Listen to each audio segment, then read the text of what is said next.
Good morning, everyone. Good morning, good afternoon. Thank you all for being here today. For those who do not know me, my name is Dina Fakhouri, and I'm the Executive Director of the UN Global Compact Network Lebanon. We are very pleased to have you with us for the second session of our regional webinar series on responsible business conduct organized by the UN Global Compact Network in the Middle East region. Today's session, Strategic Communication for Responsible Business Conduct, is delivered in the collaboration with Deloitte ME, and we are delighted to bring together colleagues, companies, communication professionals, sustainability practitioners, and partners from across the region. As participants continue joining, we invite you to use the chat to briefly introduce yourself and let us know where you are joining us from. For those joining us for the first time, a very warm welcome on behalf of the UN Global Compact Regional Network and Deloitte Middle East. And for those who joined us for the first session, we are very pleased to welcome you back.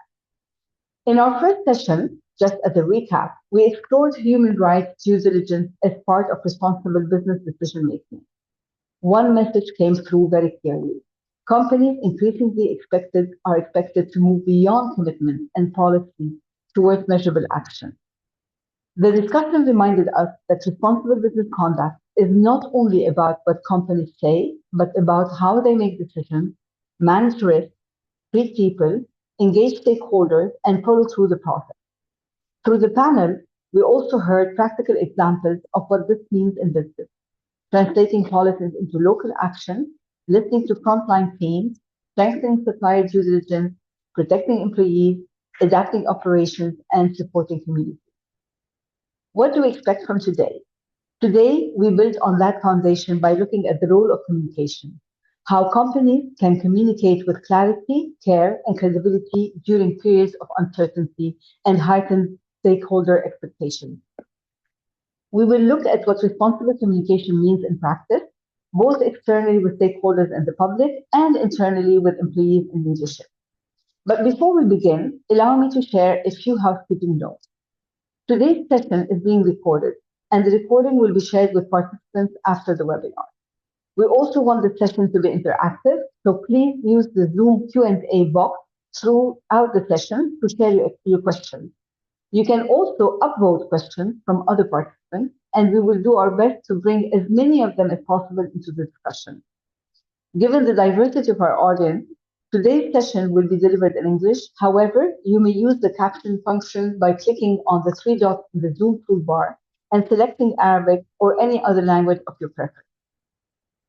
With that said, it is my pleasure to begin today's session and introduce our first keynote speaker, Ms. Anita Libyar, Regional Head for the Middle East, Eastern Europe, and Central Asia at the United Nations Global Compact. Anita will help set the scene for today's discussion and frame why responsible communication is so important for companies navigating today's complex environment. Anita, welcome, and the floor is yours. Thank you very much, Dina. Can you hear me? Yes, clearly. Great. So good morning and good afternoon, everyone. It is my pleasure to welcome you to the second and final session for our webinar series on advancing responsible business conduct. Jointly, it was organized by the United Nations Global Compact Middle East and today with Deloitte Middle East.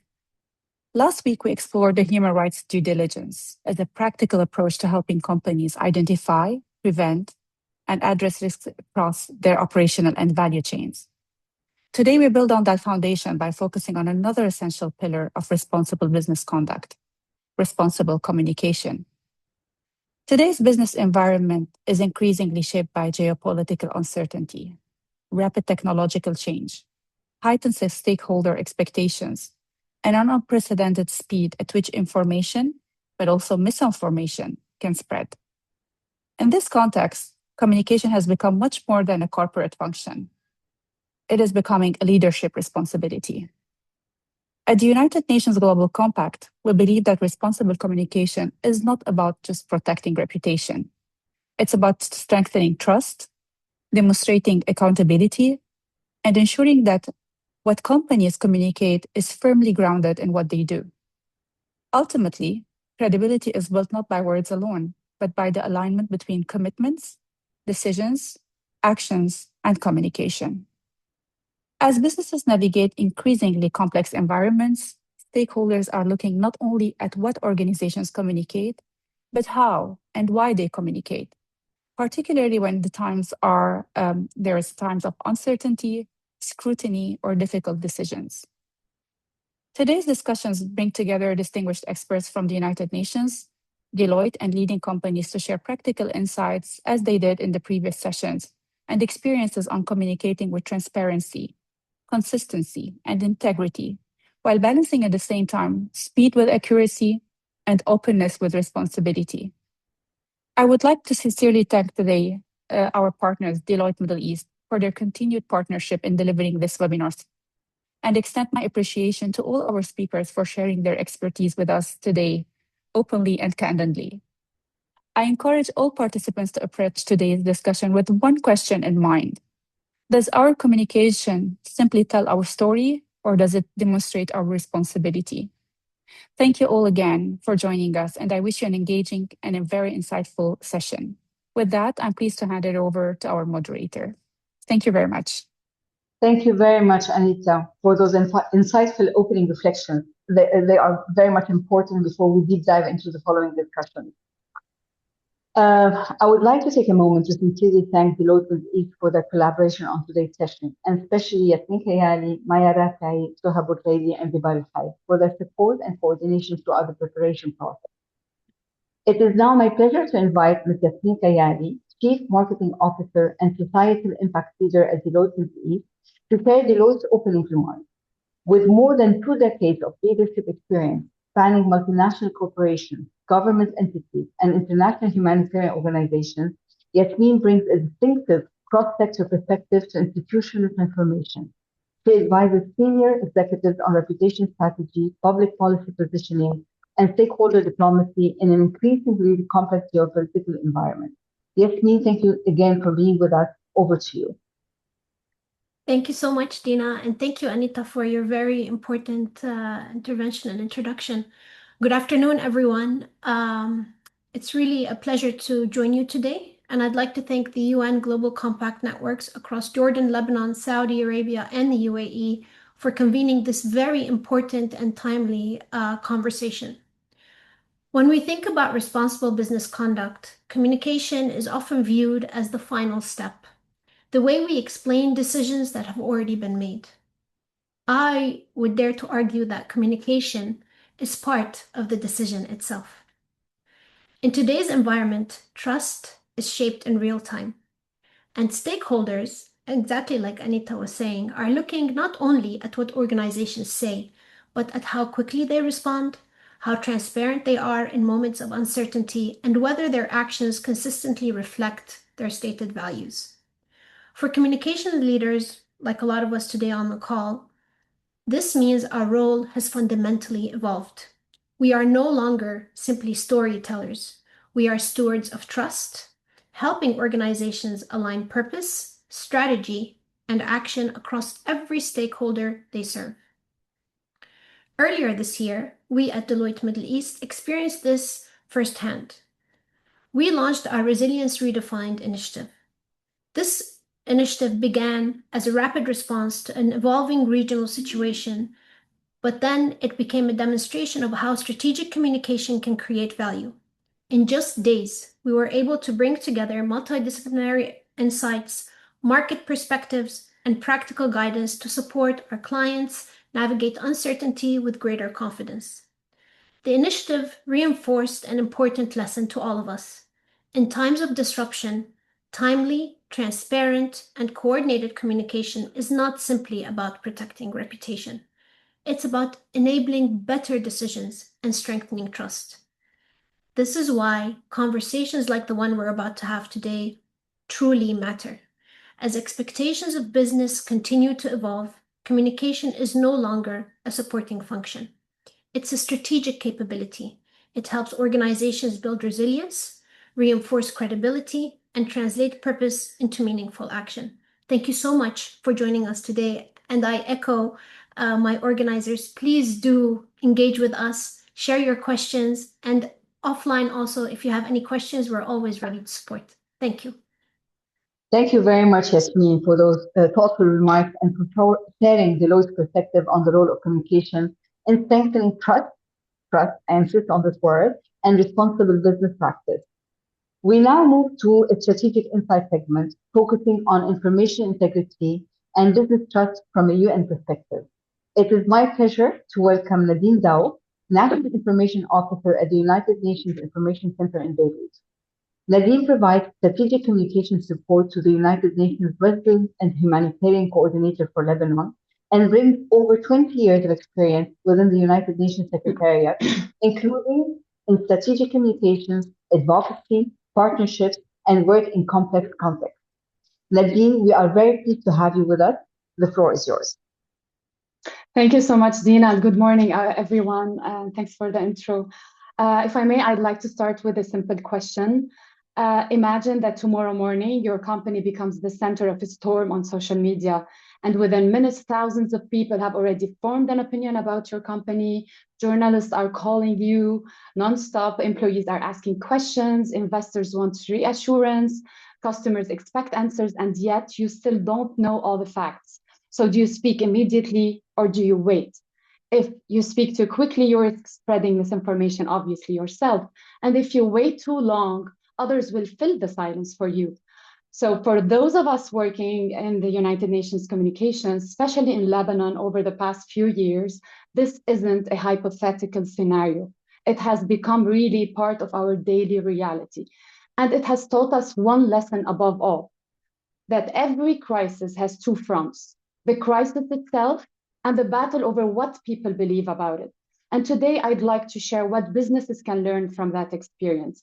Because communication is no longer simply about visibility. Of course, visibility is very important to showcase our work, to showcase your services, your products, but it is about whether people choose to trust you when uncertainty is at its peak. The United Nations in Lebanon, as you all know, maybe works across 26 agencies, funds, and programs, often in one of the most complex and polarized information environments, as you all know. During periods of uncertainty, during periods of humanitarian emergencies that we're still facing, unfortunately, and during political uncertainty, our responsibility is not to be first, it is simply to be credible. And that means making difficult decisions every single day. Sometimes the hardest sentence to communicate is not a statement. It is saying honestly, this is what we know, this is what we don't yet know, and this is what we are doing to verify the facts. In Lebanon today, that honesty matters because the situation, as you know, changes by the day. Families now returning home, hoping to rebuild, only to find their houses are completely flattened or basic services are unavailable, forcing them, some of them at least, not all maybe, to leave once again, what we call reverse displacement. So in such moments, communicating uncertainty responsibly is not a weakness. It is part of maintaining public trust. So we've learned that transparency and credibility build confidence far more effectively than pretending certainty. And for businesses like you, I mean, the lesson is simple. People don't expect perfection. They just expect honesty and credibility. A second lesson is that trust cannot be improvised during a crisis or during periods of uncertainty. It is built through consistency. What do I mean by that? Long before an emergency unfolds, people are already deciding whether your voice is credible, right? So from a communication perspective in the United Nations, throughout the recent periods of uncertainties and conflicts that Lebanon has been facing, the UN Resident and Humanitarian Coordinator, who's now Mr. Imran Riza, has played a critical role in providing a steady, evidence-based public voice on behalf of the UN system in Lebanon, bringing together humanitarian facts, development perspectives, and principles advocacy into one coherent narrative that people, that the media, that also decision makers can rely on. And that consistency helps strengthen confidence, not only in what we communicated, but in why we communicated it. So businesses face the same challenge. Your reputation is not defined by your best communication campaign. It is defined by whether your values remain visible when circumstances become difficult. A third lesson is that communication is no longer just a communications function, it is a leadership responsibility. And that would lead to the United Nations Secretary General, Antonio Guterres, In June 2024, he launched the Global Principles for Information Integrity with a very powerful message that misinformation, disinformation, and hate speech are threatening public trust, are threatening democracy, peace, sustainable development, and increasingly business itself. So the principles call on governments, just to give you a nutshell, a very, very quick brief. It calls on governments, technology companies, media, advertisers, and all leaders out there to help create what we call a healthier information ecosystems that's based on transparency, on accountability, independent and free media, public empowerment, and societal trust and resilience, meaning helping people and societies recognize and resist manipulation that we're facing on in the ecosystem, in the information ecosystem, especially during times of uncertainties. In Lebanon, we wanted to translate those principles into action. So what did we do? Together with an NGO called Maharat Foundation, maybe most of you know, we launched last year a nationwide campaign under one simple message: information is a right, integrity is a responsibility. Rather than speaking to journalists, we worked with them. So they co-created the campaign's content, reflecting a participatory approach to our strategic communication. 20 Lebanese journalists helped explain the concepts such as algorithms, misinformation, media bias, fact-checking, artificial intelligence, in very simple and accessible ways for the wider public, because it was a public campaign. Later, we expanded that same campaign to show once again with another group of Lebanese journalists how information integrity supports transparency, accountability, and on the long run, Lebanon's reform journey. So the objective was simply to produce content. It wasn't simply that. It was actually to strengthen people's ability to distinguish evidence from manipulation. And perhaps that's the most important lesson for businesses and for us as well, that trust grows when communications empowers people, not when it persuades them. Empowering people is very important. So if there's one message I hope you take away today, it is this: that every organization has two balance sheets. Let me put it this way: the financial one and the trust one. And only one of them determines whether people will believe you when everything else becomes uncertain.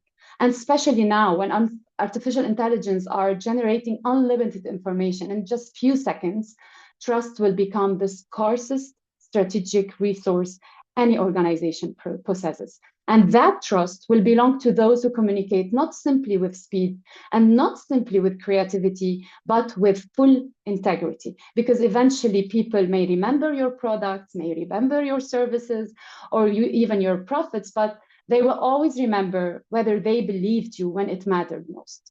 So let me conclude with 3 practical takeaways from the UN's experience that are showing on this slide. I will not delve into that and keep other speakers waiting. So first, treat communications as a responsibility, not just a function. How your organization communicates is as important to its credibility as what it delivers. Second, invest in information integrity from within. Equip your staff with media literacy. Establish clear policies on AI-generated content. Third, make transparency your competitive advantage. Yes, this is super important, to be transparent and accountable at the same time. So, and with that, I finish my intervention. Thank you all. Thank you, Nadine, bringing insights from within the UN experience and how credibility, transparency, and public trust sit at the edge of evidence-based communication, and how all this is relevant to the private sector through the global UN principles on information integrity. It is my pleasure now to invite Sherwat Salehin, Programs Manager at the UN Global Compact at Saudi Arabia, for a fireside chat with a prominent expert, Mr. David Kingsmill-Moore. Sherwat, I will now pass it on to you to guide us through this discussion. Thank you so much, Dina. Good morning and good afternoon, everyone. I'm very honored to present our next expert speaker, David Kingsmill-Moore. David is the Managing Director at Edelman UAE. He brings over 24 years of strategic communications experience, including 13 years in the UAE, Saudi Arabia, and Bahrain, where he held leadership roles, both consultancy and client-side positions. David joined Edelman after serving as a partner at Consulum Government Communications, overseeing key accounts, including Qiddiya Investment Company and the Public Investment Fund. Previously, David was managing director at Kex CNC for a decade, with half that time as head of their Middle East business, where he significantly expanded operations. David has deep expertise in the Gulf region, having worked with major clients like Mubadala, Taqa, Saudi Aramco on strategic communications. For this segment, to begin, I have invited David to share a few opening reflections on how he sees the evolving communication landscape and what it means for businesses today. And after that, we will move into a fireside chat. David, it's truly a pleasure to have you with us today. Thank you so much. The floor is yours. Thank you very much for that kind introduction. And thank you to the United Nations Global Compact Network and Deloitte Middle East for making this happen.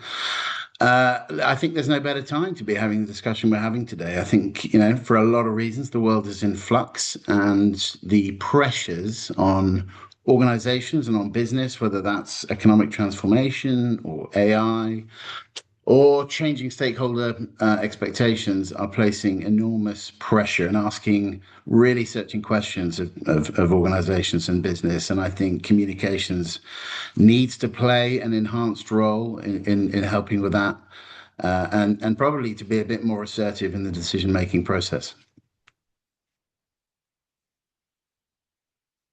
Thank you so much, David. I'd like to build on a few of the themes that you introduced in your opening reflections and explore what they mean in practice for businesses. So my first question to you is, many companies still view communication primarily as a reputational function, and we'd like to hear.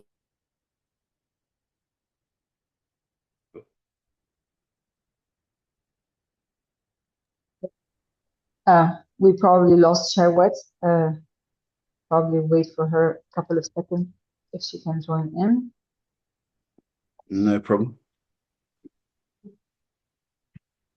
Maybe I can guide you through the question. So I will pick it up here, David, waiting for Sharwat to join back. As you were saying, many companies still view communication primarily as a reputational function. From your perspective, why should communication be considered a core component of responsible business conduct rather than simply a tool for reputation management? Yeah, it's a good question. I think we've moved beyond a moment where communications is a department that tells the story after a decision has been made. I think it's essential that senior communicators sit on the shoulder of leaders to help them frame better decisions. Our job as communicators is really to bring the stakeholder perspective into the room. And we need to ask questions like, how are employees going to experience this, and how will customers interpret decisions we make or actions we take, and how are we explaining what we're doing to different people? And it's, the analogy is just as it is in our personal lives. Healthy relationships aren't really the product by simply telling people what they want to hear. It's about listening. It's about explaining difficult decisions, and being honest and transparent. We've been running the Edelman Trust Barometer now for about a quarter of a century. And what we've learned during that period, that trust is earned through two things mainly, which is competence and ethics, and those two working together. People expect organizations to deliver results, but also to behave responsibly whilst doing it. Good example would be the simple production of a sustainability report doesn't in and of itself build trust, but helping people understand the journey, some of the difficult trade-offs that need to be made, and the progress along the way, well, that does. So, comms is not, the layer of paint you apply after the building is finished. It should be very much part of the architecture. Thank you so much, David. And particularly on transparency, this reinforces one of the key messages of today's session, that transparency isn't really about communicating everything, but communicating honestly and consistently and with accountability. And building on that, I'd like to move on to the second question. So often stakeholders have different expectations for transparency and accountability.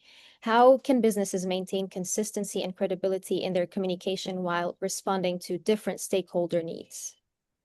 So, look, a lot of that's about understanding, a complex group of stakeholders, and different audiences need a different level of detail, but they shouldn't hear a different truth. I think of it in a sort of familial context. You might explain a very complex issue differently to a child as you would a sibling or a parent, but the underlying facts, really shouldn't change. And I think the same applies in business. Your employees may want more operational detail. And by the way, I think internal comms and workplace advisory communications is a wave that's really breaking now across the Middle East. I think big organizations are realizing that unless everyone is aligned internally in what the business is doing and its purpose and so on and so forth, then a lot can be lost. But investors might be looking at, well, what's the long-term value proposition? Communities, how does it impact us? Is it good? Is it bad? So, but there has to be an underlying consistency to the facts that sit behind that, whilst tailoring those communications. So credibility really it's about transparency, respecting that different audiences need different things, but consistency is critical. So adapt the language, but not the truth. That's a great takeaway. Adapt the language, but not the truth. Thank you so much, David. So we have spoken about consistency and credibility and transparency. I'd like now to turn to another challenge that many organizations may face today, and that is the speed at which information and narratives develop.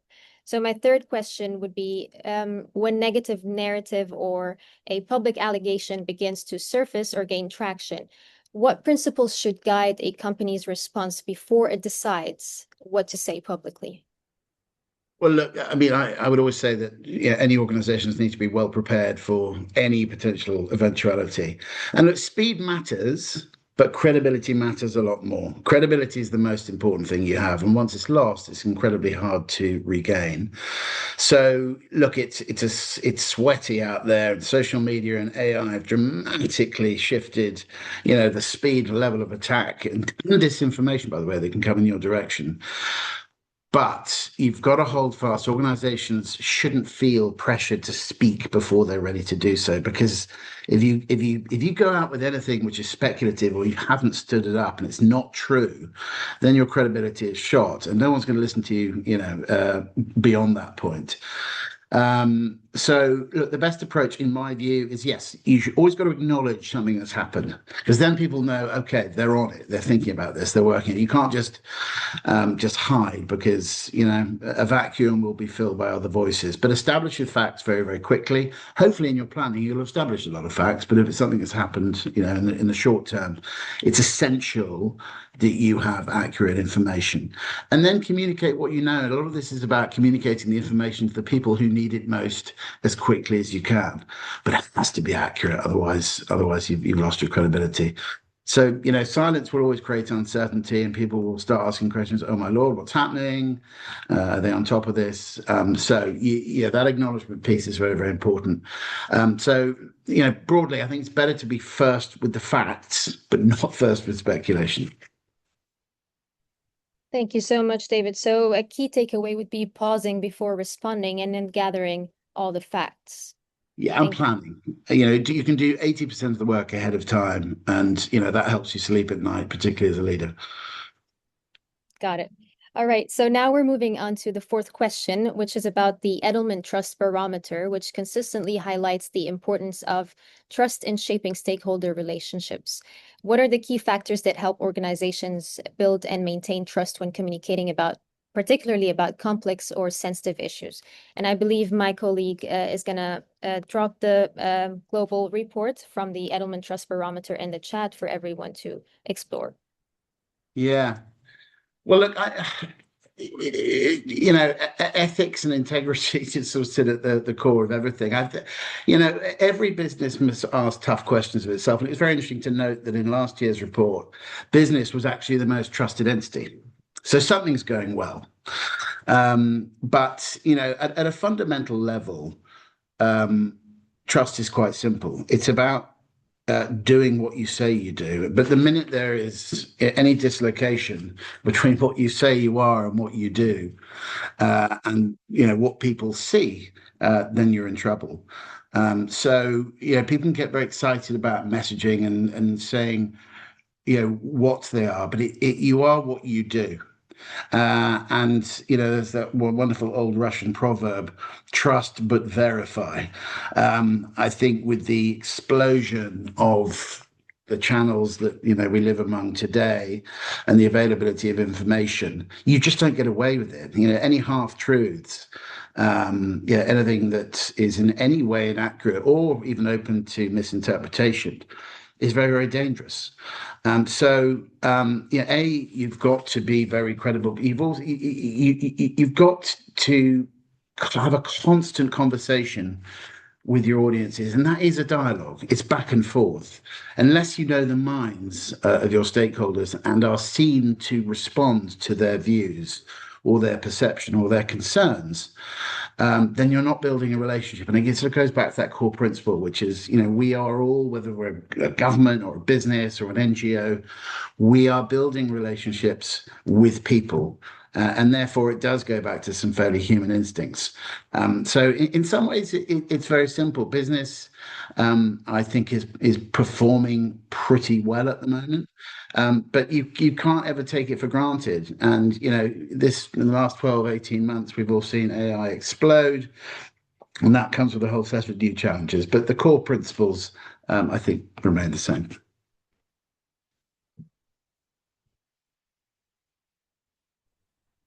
Thank you so much, David. I think your answer or your response kind of highlighted a bit of a connection between today's session and the first session.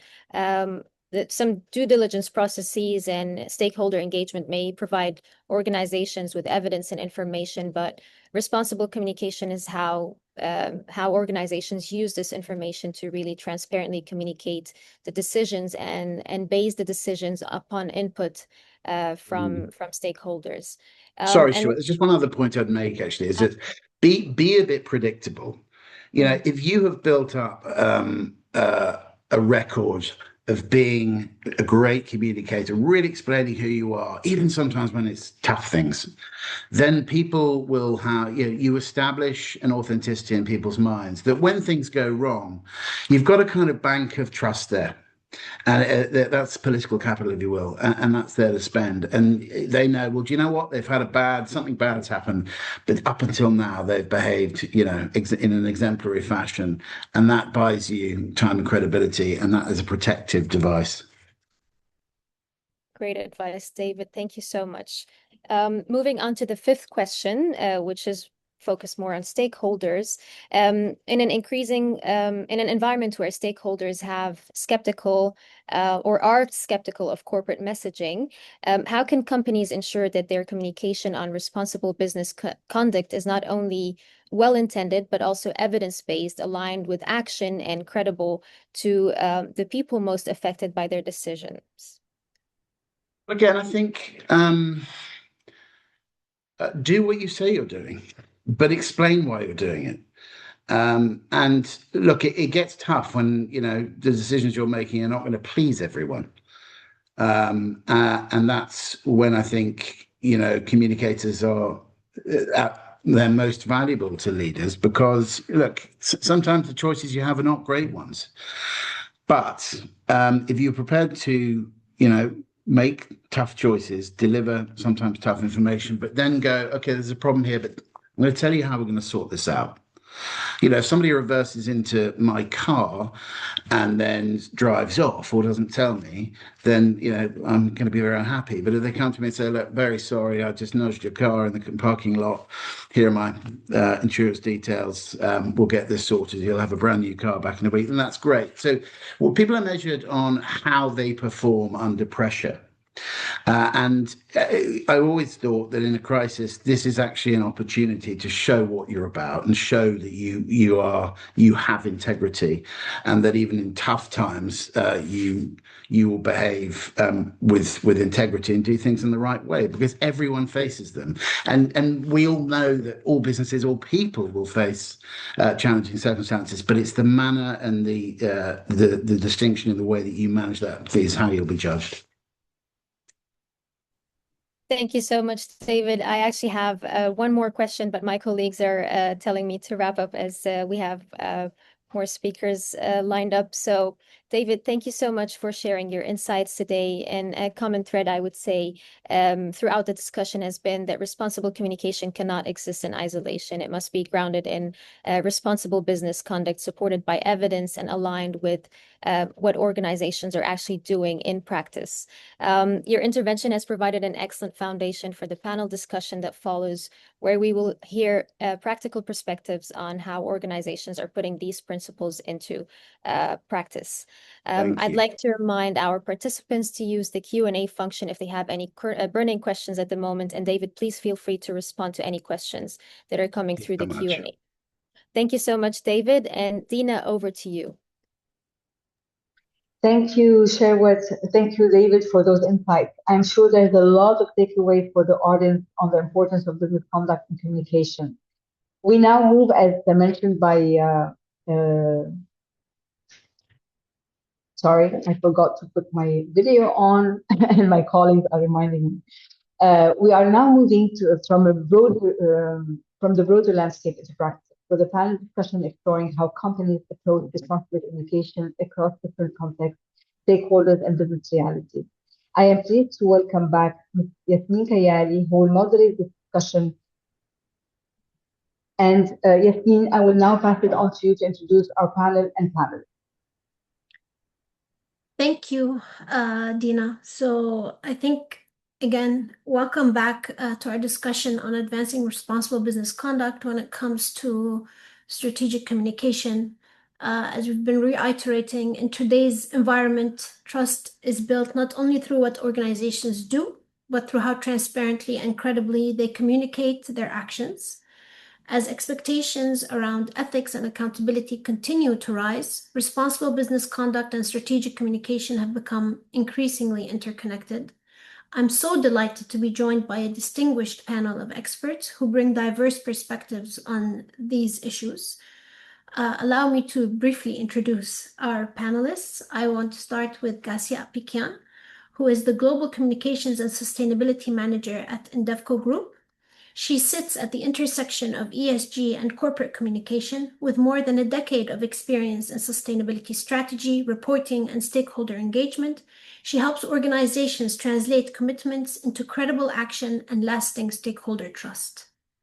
We are also joined by Ms. Nadine El-Dawalati, Regional Compliance Officer for North Africa and the Levant at Schneider Electric, and an ISO 37001 auditor.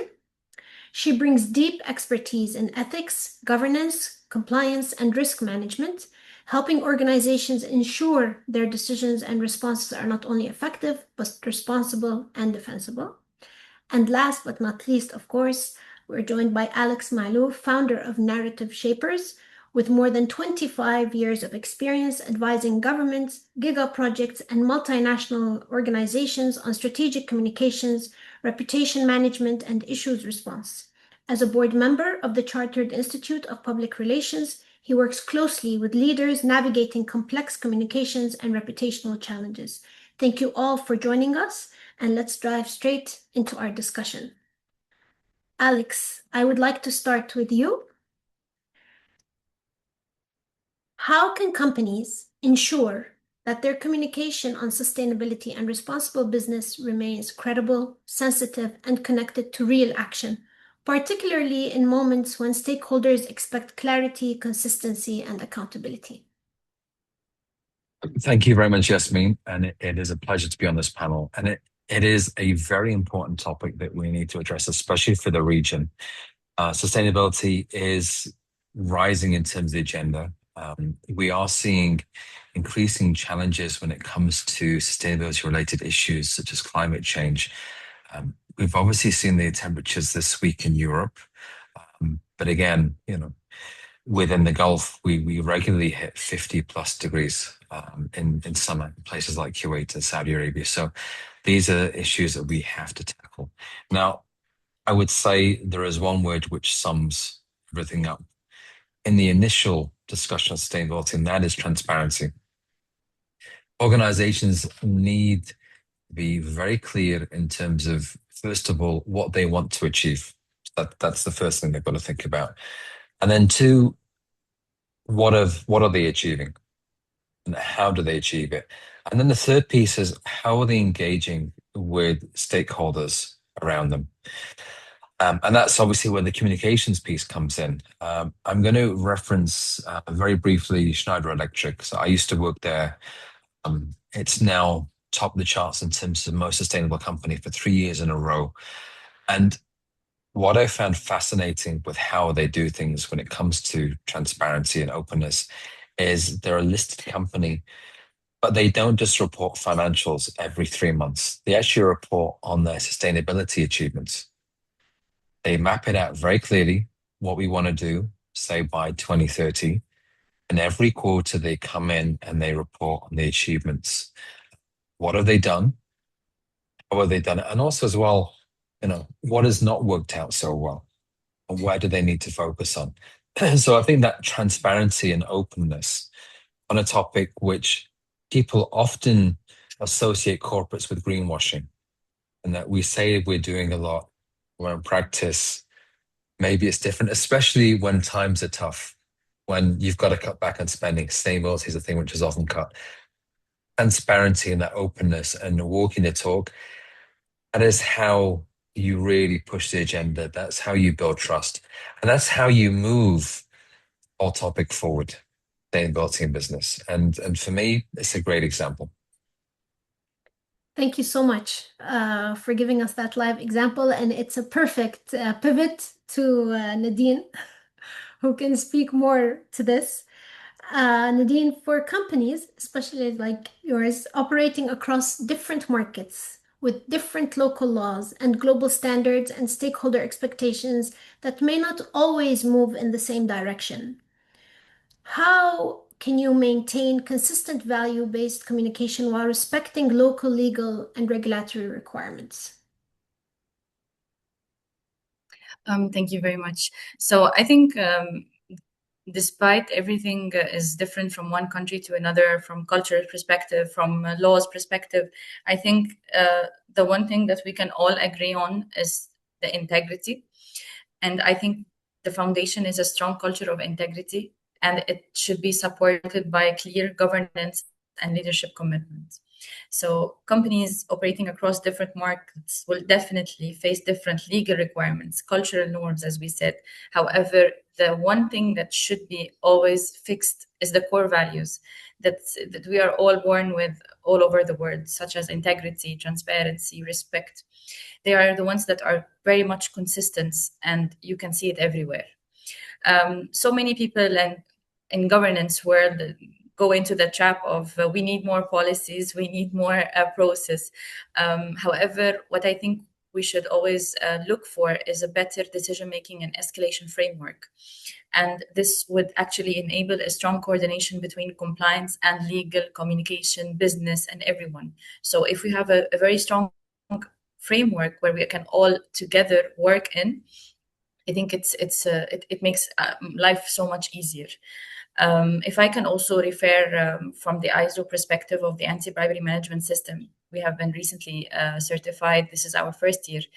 The one thing that also makes it even more better and easier in dilemma and challenging times is the tone from the top and the leadership commitment. Employees and external stakeholders are more likely to trust an organization when they see the leaders consistently reinforcing the ethical business conduct, not just in speeches and words, but also in actions. Sometimes it's even can block some business. Yes, we might lose the first 50 meters in the race, but at the end, we will definitely be the one who's winning. Thank you. Thank you, Nadine, for that very valuable perspective.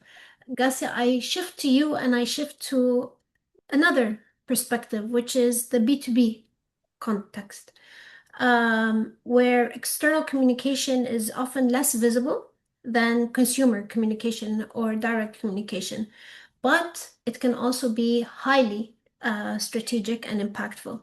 How do you build trust with business partners through consistent and responsible communication, particularly across suppliers and the wider value chain? So it's important to start off by understanding that it may be less visible when it comes to B2B communications, but it's just as impactful, if not more, especially for an organization's longevity. And when we communicate, we have to, and this was also mentioned earlier, is to understand who we're communicating with and to tailor that communication. But I want to mention what David said earlier, adapt the language, but not the truth. And this is critical when it comes to communicating in B2B regarding our sustainability or our responsible business practices. We need to understand what matters to them as organizations that we're working with across the supply chain, whether it's our customers or our suppliers or partners. And we need to tailor the message, but not the truth, as mentioned earlier.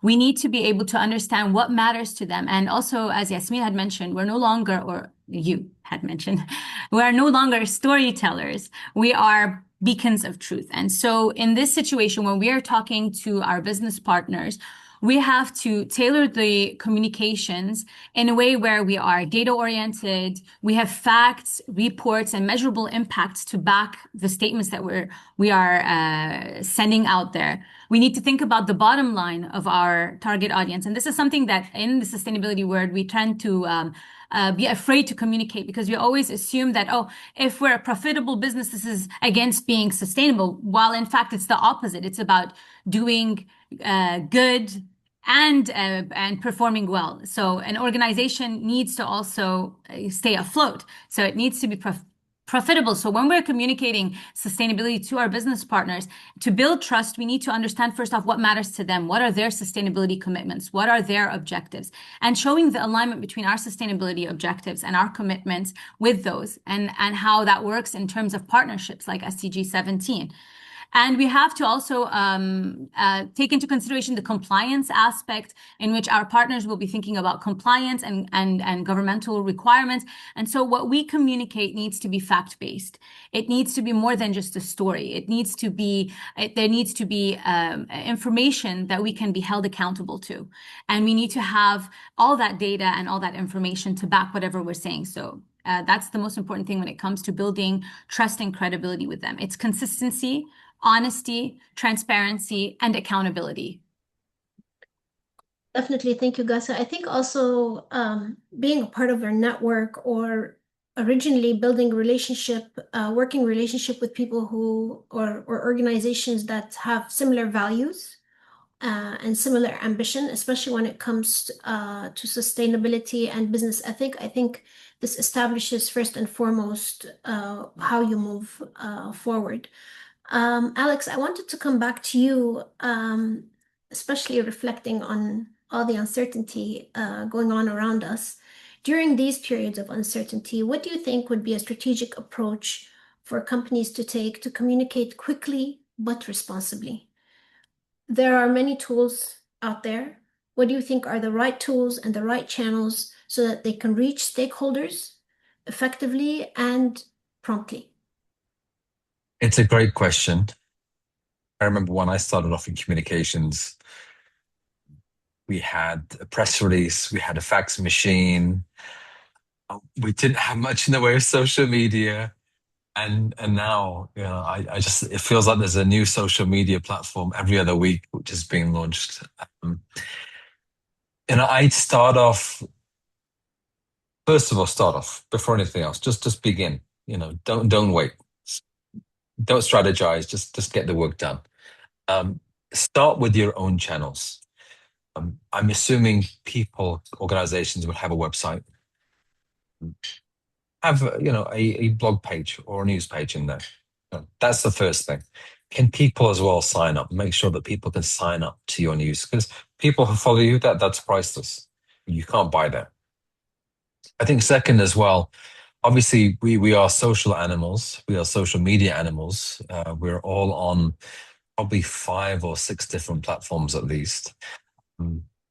I would say know who your stakeholders are, understand what their news preferences and their platform preferences are, and then work backwards from that. There are a couple of platforms or approaches that I really like. Newsletters are very, very useful. They seem to sort of fallen out of favor, but everybody has an email. People open their emails, and again, it's a nice, simple way of engaging. Increasing within the region, I know there's compliance laws and regulations, GDPR and PDPL and everything else, but also people do like using the messaging platforms like WhatsApp. I would say 2 things. One is make sure that you are consistent. Ensure that you have a regular rhythm that people are used to. Don't bombard them with too much information.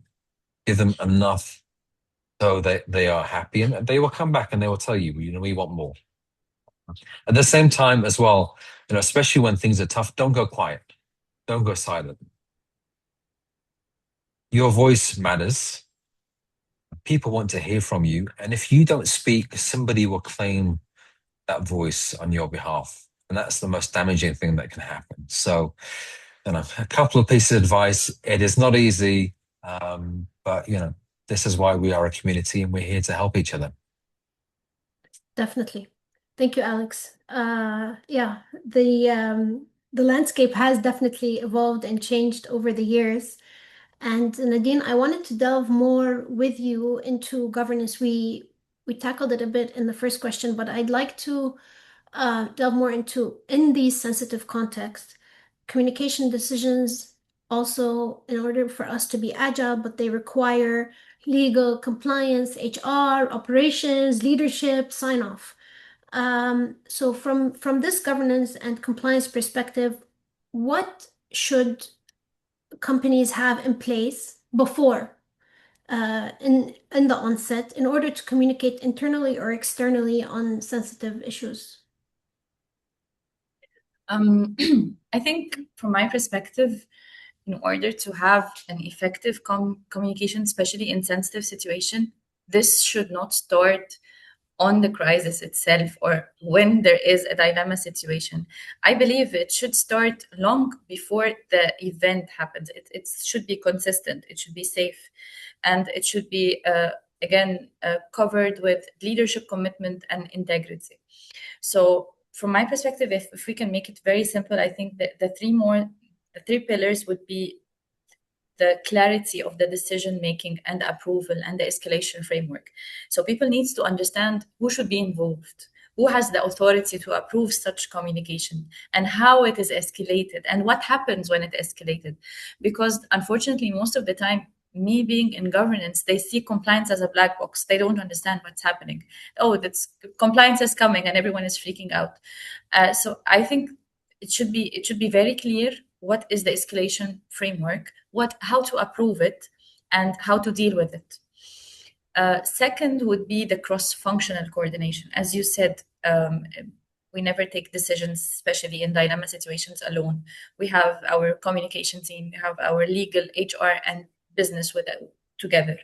And I think, and this is what I do personally, I make sure that I'm always in contact with the leaders all throughout the year, through maybe bi-weekly or monthly bilaterals, to see them, to walk with them through the whole year, not just when crises happen, not just when they have a case, not just when a challenging situation happens. No, I'm there all throughout the year.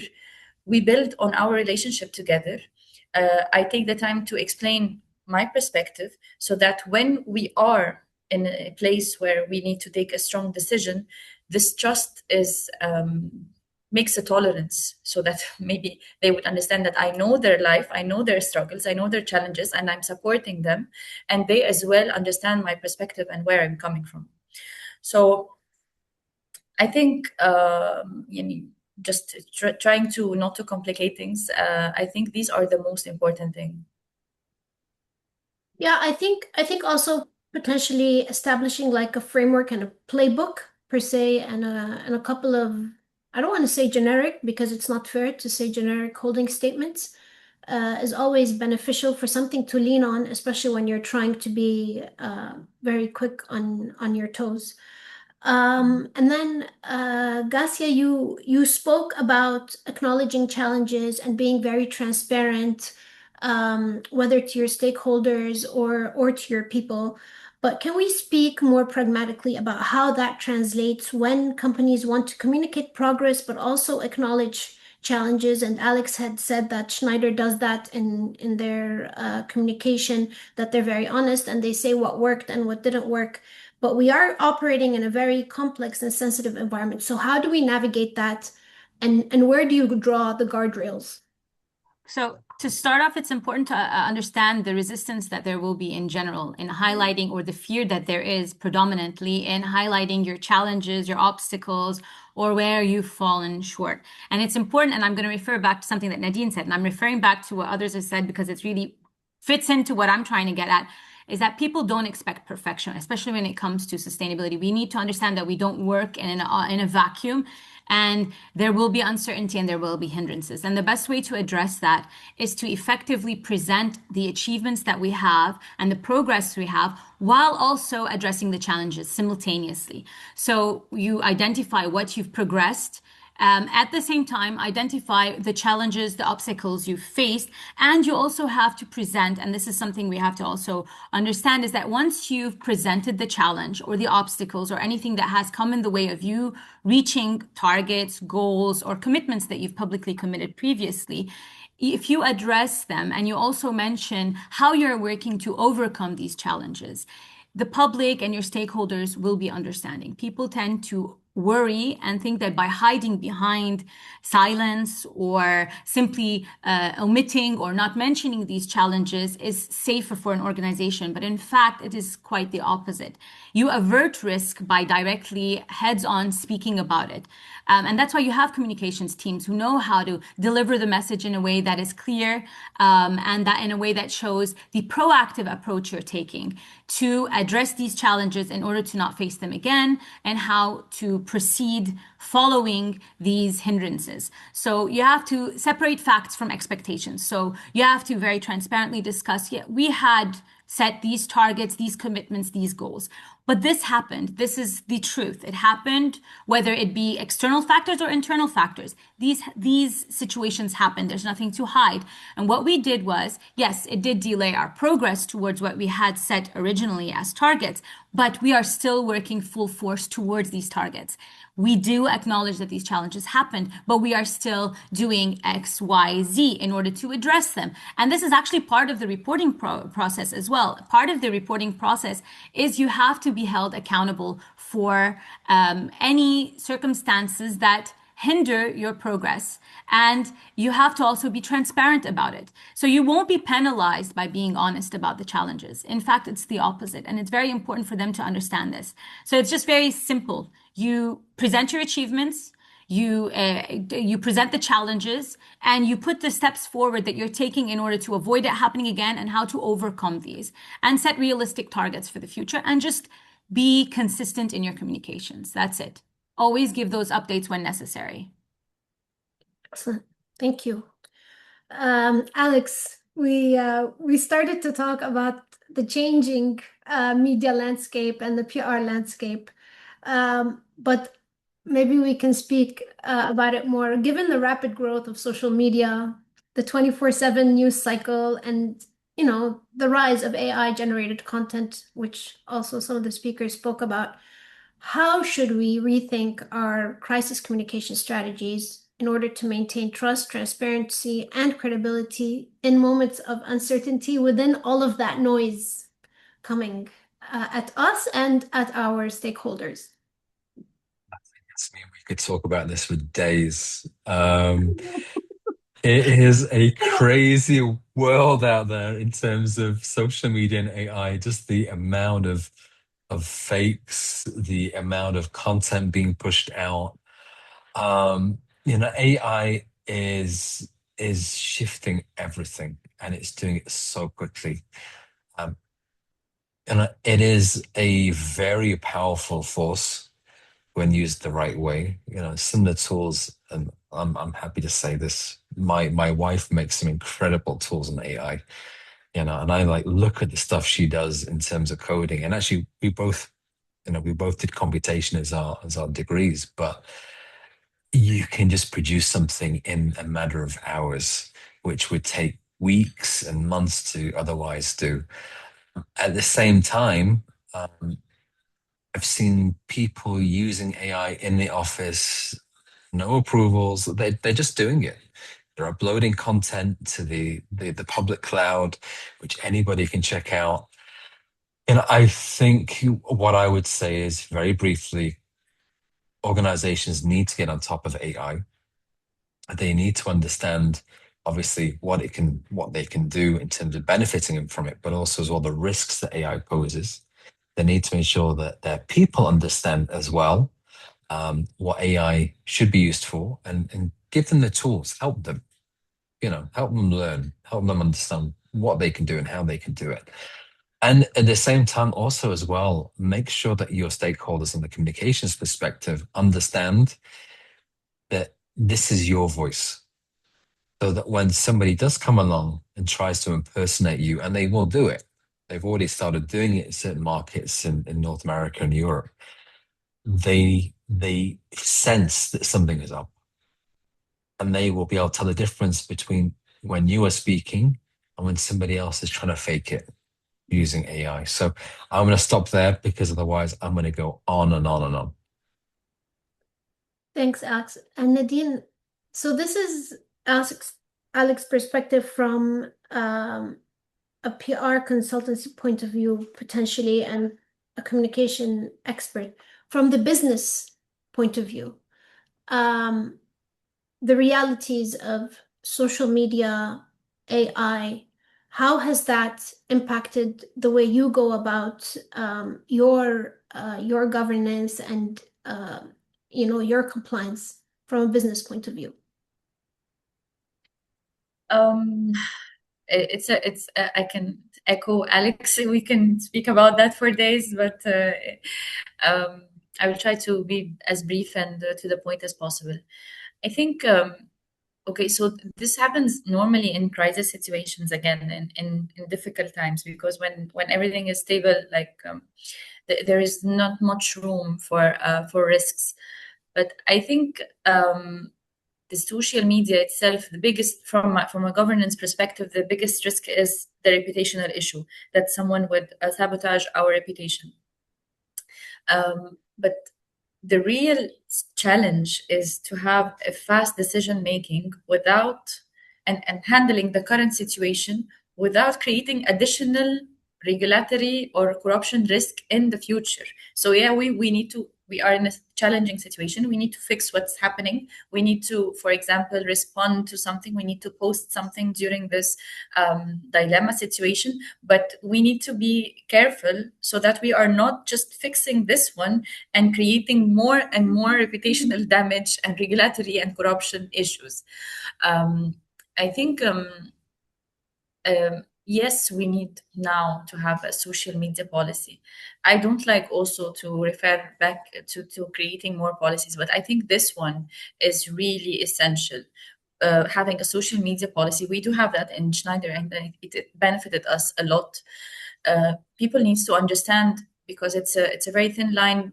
Yes, it's a personal space. Yes, you are an employee. You can do whatever you want, but as well, you are a brand ambassador to the company. Everyone would say that it's a Schneider employee at the end. I'm Nadine. Yes, I'm posting on my own, but people will not be able to differentiate. We are humans. We will not be differentiate like this is coming from Nadine or this is coming from the compliance officer, even if it's in the back of their mind. So yes, having a social media policy is crucial, and guidance on how to use AI. We do that as well in Schneider. They are very, very strong there. And again, tone from the top, always. From a compliance perspective, I think we need to also be super quick.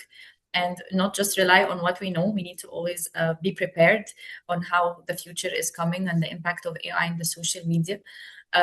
We use AI a lot in assessing emerging risk and monitoring stakeholders and the due diligence. It helps us, like in screening I used to do for weeks, now I can do in one day. So yes, it has a huge benefit in that. And it also helps in crisis management. But the external communication should always refer to and subject to human oversight. We cannot rely 100% on AI in the social media itself. Thank you. So Gassia, I think, again, given the structure of Indevco and the so many different brands across so many different markets, and especially with social media and the wide variety of information out there, how do you represent Indevco? And then how do you represent the different brands or subsidiaries under Indevco? And how do you make the differentiation and the voice there? So basically, we have, of course, marketing teams and brand ambassadors for each of our, whether it's consumer brands or business-to-business brands. The way we are structured, there's a lot of autonomy in the way our businesses operate so that they can each one be specialized in the industry they serve and the target audiences they're speaking to, and so that the messages can be really tailored to those target audiences. But we also have global sustainability and communications, which is basically the umbrella that helps guide all of our business divisions, brands, and business units to stay consistent somewhat on the same purpose, the same vision, the same sustainability objectives. And we can go back to the beginning of our organization, how we were established on one founding philosophy that basically it's like the string that connects us all throughout Indevco Group as a multinational organization with over 11,000 employees worldwide and hundreds of operations. It is what is good for the community is good for the company, and this is a philosophy that we were founded on. And if you ask any member of our group, they all know that. And this philosophy helps drive each of the brands and each of the business units in their communications, because we all come back to the global philosophy, to the global objectives in sustainability. But what's also important when it comes to sustainability and communications is we need to communicate effectively what we're actually doing. And there's a lot of alignment that's required internally. There needs to be a synergy between the global aspect or the corporate aspect and all of the business units and the divisions and the functions as well. And as they mentioned earlier, you have to have strong alignment with the HR, with the legal departments, with the marketing and the sales and all of them, so that we can all be on the same page, so that we all have the facts correct as well. And it's very important that when we are communicating, whether it's on social media or any forms of communication, we need to have quantitative information, real impacts, and impacts that have been verified. And someone had also mentioned greenwashing. It's really important to understand the implications of greenwashing and to avoid it as much as possible. So it's very easy to say generic statements on social media and use AI to generate content that would apply to any organization. And that's not what you're supposed to do when we're communicating. That's what we try to avoid. What we do is we look back internally and we identify where we have real impacts and what really matters to us in terms of our operations, what we do, and where we can make the greatest positive change. And those are the areas where we communicate. Those are the areas where we send out messages, whether on social media or any other form of communication. And we make sure that our messaging usually is based on real facts and things that we're actually doing on the ground. And this all comes from strong alignment internally and having a pillar that really guides so that you can have those customized messages tailored to the target audiences while really staying in tune with facts, reality, and the global perspective or the global vision of Indevco. Thank you. Thank you so much to each and every one of you for sharing your perspectives and your very valuable experiences. I think in today's conversation, we highlighted that resilience and adaptability is not a destination, but it is an ongoing capability, one that is built through transparency, governance, and clearly being ready as much as you can for anything that comes your way. Thank you all for being a part of this discussion, and please, everybody in attendance, join me in thanking our panelists for their valuable input. Thank you. Thank you very much, Yasmin, Gatia, Nadine, and Alex for such a thoughtful and practical, down-to-earth discussion. I personally learned a lot from this conversation, and it is amazing to see how transparency keeps on emerging as one of the most important factors in responsible communication, but also how social media and AI have the power to pivot the conversation. I'm sure many in the audience have further questions. Please continue on adding your questions in the Q&A box, and we will do our best to address them at the end of the session. So far, we have focused on external communications. And of course, we cannot talk about responsible communications without including an organization's own employees as primary stakeholders at the center of a company. For the fourth segment, we will turn to internal communications. Leading the conversation is Ms. Maya Rafi, Managing Director at Deloitte ME and a member of the People and Purpose Leadership Team. The title by itself is quite significant. She serves as Chief Learning Officer and leads the firm's culture and inclusion and internal communications agenda across the region. With more than 20 years of experience at Deloitte Middle East in the United States, Maya has played a key role in shaping the firm's people, culture, and leadership agenda. Her work spans leadership development, culture transformation, employee engagement, and strategic internal communication, helping strengthen leadership capability, foster inclusive culture, and connect people to the firm's purpose and priorities. Maya, I hand over to you the floor, after which Yara Saliba, the communications lead in UNGC Lebanon, will guide us through an interactive discussion and give the closing notes. Maya, please, over to you. Thank you so much, and good morning. Actually, good afternoon, everyone. It's after 12. I think the good news is after a series of keynote speakers and the valuable perspectives that we heard from our panels on external communication, responsible comms, everything in between, I don't know if I need to convince anybody that communication matters, but I would like to suggest that it actually starts earlier. So my session mostly is focusing on the inward aspect of the employees and the conversation that we have within our organization. So responsible communication doesn't really begin with the press release and social media. And we've mentioned this, my colleagues and the panelists and keynote mentioned this a couple of times. It actually begins with conversations that leaders have with their people. So before you think, I know that many of you are communicators on the call or within the communication team, but if you're not, and you might have different roles within communication, I would challenge the thought that only certain people work on communication. Actually, everyone is a communicator within an organization and in our daily life. So whether you lead a team, or whether you manage a project, or whether you advise clients, or whether you influence a policy, someone is looking to you to provide clarity, context, and confidence. So in the next 10 minutes, I'd like to invite you to think about your role as someone who shapes trust through every conversations you have, because that's going to be relevant to you. And because responsible communication is really a leadership practice, it's a skill we continue to develop and evolve. So that's where the trust is built. When the trust is built, there is culture, the culture is shaped, and then ultimately that's where responsible business really comes to life.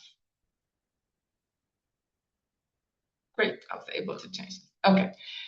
So when we think about responsible business, we often think about policies, compliance, governance, reporting, sustainability, all these matters, and they do matter, but also responsible business is experienced through communication.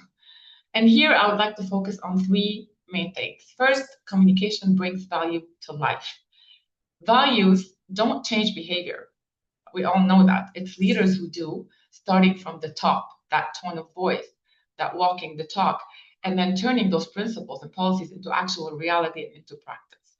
Second, communication builds trust, but trust isn't built when leaders have all the answers. Leaders will not have all the answers. And we also, a couple of my previous colleagues here on the panelists mentioned this, because what matters is they need to be authentic, they need to be real, and this is bringing those conversations and telling people sometimes we don't have the answers yet, but at least you're bringing those people, your employees, on the journey so they are informed, so they are heard, and they are part of that conversation.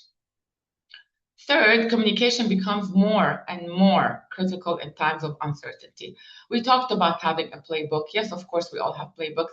It's 80% there, but sometimes when certain uncertainties evolve, we need to pivot and we need to really focus our energies on what really matters. So, that's where people really need to provide clarity. People look for leaders for clarity and not certainty, because sometimes they don't have all the answers, as we mentioned. So what matters really is honesty, timely communication, which reduces the uncertainty and aligns team to enable the better decisions. So in essence, I'm sure you all agree, communication can truly shape cultures, reinforce responsible conduct, and build trust where it matters most. And then you would have advocacy and advocates, and people speak about your firm or organization externally. You're building a network of advocates per se. So bringing that together in terms of like, now that we talked about communication is a leadership responsibility, what does good look like then? What does it mean? And if it was for me, I think what good looks like in communication is clarity, transparency, clarity, which brings, integrity and all the other stuff, the keywords that we've mentioned before. So not just clarity in message. What's really important here is clarity on purpose, clarity on direction, clarity around expectations. And that will also be coupled with trust and integrity. But when communication is absent, this is the issue here, is that people won't stop talking anyway. And then they begin building their own narratives, and then within teams, sub-narratives, and this is when it becomes really risky. In my experience, employees aren't really asking leaders to have the answers that we mentioned this. So if I were to remember two things employees really need, they want to be informed and they want to be heard. And this is really what matters. And when communication flows as communication, it flows in one direction, then it's not communication, it's broadcasting. And that's the important part here, is we want to make sure that communication is a two-way street. It's more strategic, and this is a tangible gain for any organization.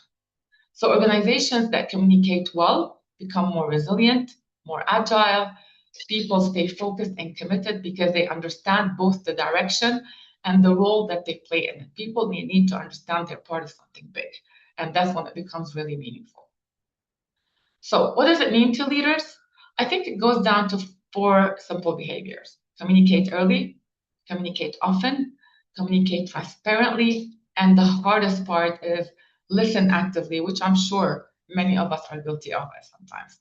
So if I were to summarize effective leadership communication, I would do it in 5 words: clarity and empathy, visibility, consistency, and honesty.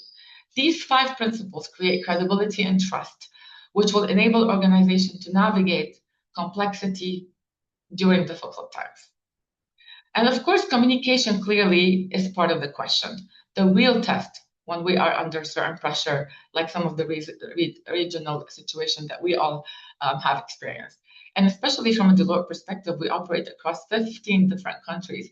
So our focus wasn't only Lebanon. We were looking after all of the different geographies and maintaining this constant communication. So, we did talk about communication and clarity, but we need to bring the resilience piece of it, because our people understand what's happening when they are better equipped to understand and navigate change. So in my experience, resilient teams don't happen by chance. It's very much intentional. And the leaders create the conditions for resilience through two-way communication. And here we have adopted this resilient communication model, starting with setting clear expectations, ensuring timely dialogue, and allowing space for recognition. Empathy and well-being is at the core, which will help team recover and build to go through those difficult moments, and then also taking time to reflect, to allow people to learn and adapt and come back stronger. That's how resilient is built, one conversation at a time. And alongside resilience, we can't really lose sight of well-being. Well-being is a performance driver because people do their best when they feel psychologically safe. When people feel comfortable asking questions, sharing concerns, contributing ideas, and they feel they're collaborating, they're being heard, there's this open platform for them, it really allows them to perform their best. So the good news is leaders, they don't need to understand every single well-being initiative in the organization, every single well-being tool in the organization to make a difference. They don't. They make a difference through everyday behaviors, by being role models and by showing the vulnerable side, by checking in on people, not just progress, by creating space for questions before you ask for results, by listening and acting with what you hear, and by reinforcing belonging through conversation and stories that connect people to purpose. So when leaders communicate this way, they build teams that are stronger, more connected, and better prepared for what comes next. So moving on to the next slide, we've talked a lot about external communication as well. And the essence of this, the true alignment, is how internal comms and external continue to align. And this is really a crucial part, because in complex situations, the leadership piece and the communication is actually a discipline, which is very critical. And I'd like to share one reflection from our own experience. And Yasmin's on the call. We probably spoke 10 times more than we spoke to our husband during those uncertain times on a daily basis, like 3, 4, 5 times. So during those situations, it was like going down to a couple of things. It was communicating consistently, which was really important. And it was different forms. So our people were looking for reassurance. Our leaders were looking for guidance. And our clients were looking for confidence. And all needed to hear the same message. So we had to ensure that we act quickly and very much swiftly, while keeping the integrity and the transparency at play. And this affords a very good lesson for us.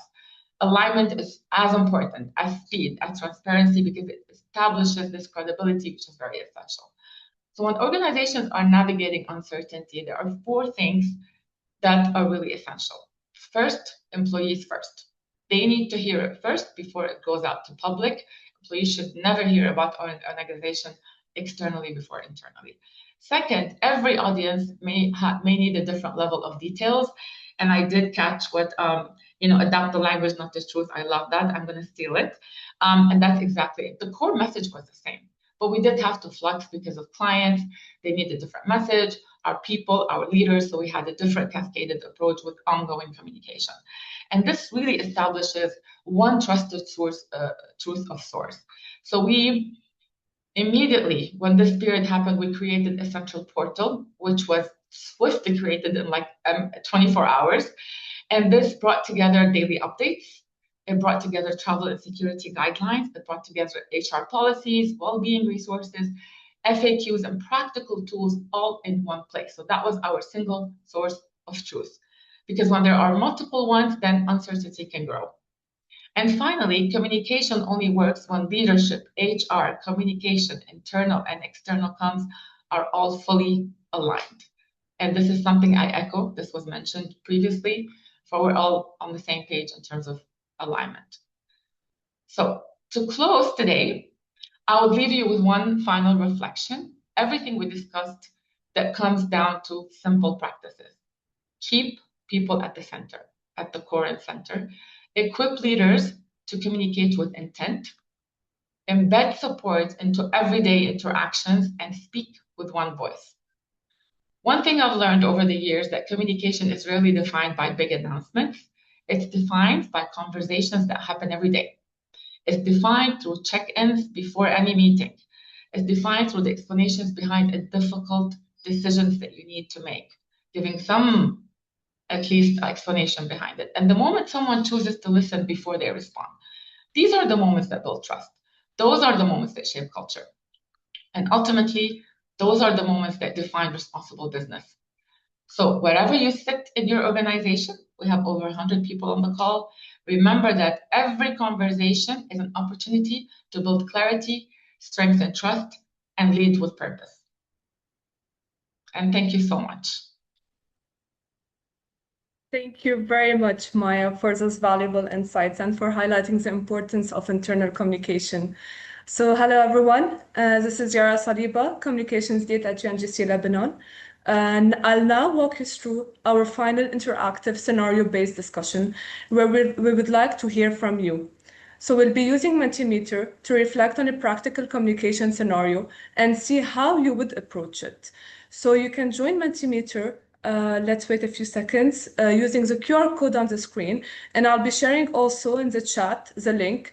Or you can also go to mentimeter.com and enter the code that you'll be seeing on the screen in a few seconds. So we'll wait 1 second to be able to share the screen.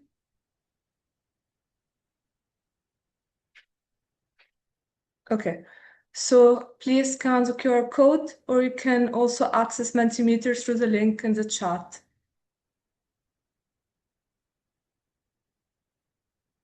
So we'll wait a few seconds for everyone to join. So I'll also invite Yasmin and Maya to share their reflections and comment on what we'll be saying from the audience. So please, we'll wait just a few seconds to have at least 50 people. We're at 40. I think we can start. So for this scenario, I'll just briefly go through it. So the scenario is the following. A regional company operating across several markets is facing disruption in one of its operating contexts. Some offices are working at reduced capacity, and employees are unsure whether to report to work, and customers and partners are asking for updates. At the same time, online posts are claiming that the company is responding inconstantly and is not being transparent. So the question is, how should the company communicate externally and internally in a way that is fast, responsible, and sensitive? So we'll start with external communication. So for the first question, which is, what should the company do first before issuing a public statement? So this is a multiple choice question. Please select the actions you think happen before the company communicates publicly. So we'll wait a few seconds for everyone to respond, and please feel free, Maya or Yasmin, to come in at any second.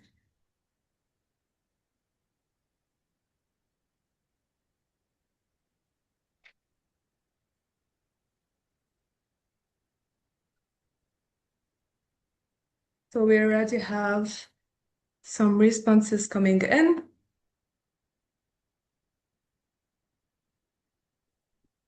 So Yasmin, would you like to come in, or Maya?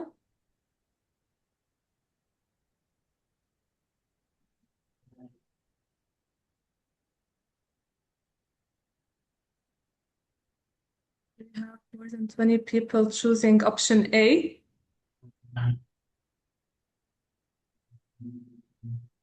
Which is verify what is known and what is still unconfirmed. We also have lots of people choosing option D, which is coordinate across communications, legal, HR, operations, risk, and leadership. So do you have any comments on the answers? Okay, I can jump in. I don't know if it's me, but I would echo. I like most of the responses in terms of verify what is known and then what is still unconfirmed. We did talk about, before you go out to public, you need to validate, you need to make sure that internally you're on the same page, you have the right information before you go out and issue a public statement. You need to bring people on board, you need to align. For all this comes to play. And it just, it's good responses. I think the second one's coming up, coordinate, which is exactly the alignment and the coordination is really critical before that. So there are steps that need to be made before we can consider to go out in public. Great, thank you so much. You also see in the chat some people saying that it's a combination of A, B, C, and D, which is totally right. So because we don't have lots of time, I'll go to one more question, which is on internal communication. So for this question, what do employees need to hear first from leadership? This is a single choice question, so please choose a message you think employees need to most to hear at the beginning of the situation. We'll wait a few seconds for everyone to choose their answers.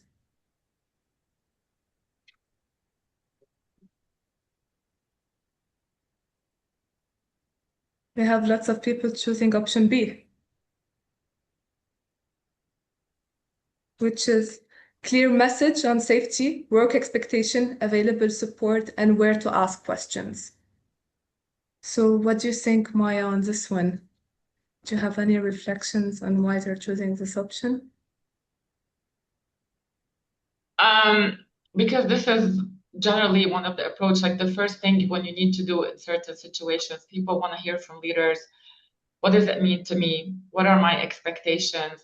What are the solutions that are available for me? What are the tools and support that I have? So I feel like, you know, it resonates well. Probably the other piece that I would add is motivational message about resilience, not exactly in that form, but also building resilience in the narrative. It's also important. And the others, I align with others. I don't see as a first leadership message. And maybe I can ask Yasmin to chime in as well with her perspectives. Yeah, definitely aligned with you, Maya, and I think it covers also what you had already covered in your piece. First and foremost, there needs to be clear messaging, and it's all about people's safety, and for them to feel like there is somebody who can hear them, who can support them. And then you can go into the details. It's details you can speak to individual leaders or individual managers, but it's that top down. And even I think within the panel, we talked about how messaging trickles down, and it's that precedent that you set at the C-suite that impacts everybody's thinking and communication. Thank you very much. Thank you very much, Maya and Jasmine. So thank you everyone who participated in the scenario discussion. Because we don't have much time left, I think in the Q&A, if anyone has any more questions they'd like to be answered, please share them now. We can also respond later on and have your answers sent to you. We do have 2 questions that were already answered by David. Thank you. So without further ado, thank you very much to all speakers for your thoughtful responses, and thank you to our participants for all your questions and engagement. So as we close today's session, a few messages stands out very clearly. Responsible communication is not simply about saying the right thing quickly. It's also about communicating with clarity, care, and credibility. We also heard today that trust is built both externally and internally. Externally, companies need to communicate responsibly with stakeholders, avoid speculation and unintended harm, and be transparent about what is known and what's still being verified. Internally, employees need timely updates, clear guidance, consistent leadership messages, and spaces where questions and concerns can be raised safely. So, and with that, we wrap our Responsible Business Conduct Regional Series. So on behalf of UN Global Compact Network in Jordan, Lebanon, UAE, and Saudi Arabia, and with appreciation to Network Egypt for their support, I would like to sincerely thank all our speakers, contributors for your time and valuable insights today. And a special thank you also to Deloitte Middle East for their collaboration and support in making this session possible. Thank you to all participants for joining us and engaging with the discussion. We hope today's discussion provided practical insights that you can take back to your own organization as you continue strengthening responsible communication. Thank you all again, and we wish you a very good rest of the day. Bye. Bye.